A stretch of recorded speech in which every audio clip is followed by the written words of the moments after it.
আসসালামু আলাইকুম বন্ধুরা, আপনারা দেখতে পাচ্ছেন ডাব গাছ। ডাব গাছে ডাব ধরেছে।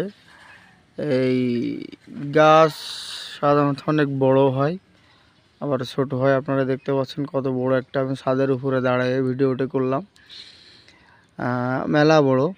তো এই ডাব গাছের পানি যাদের প্রেশার কম তাদের জন্য খুব উপকারী, এবং গরমের সময় এটি প্রচুর খায় মানুষ, এবং এর ভিতরে পানি থাকে, শ্বাস থাকে, দুটোই খুবই পুষ্টিকর।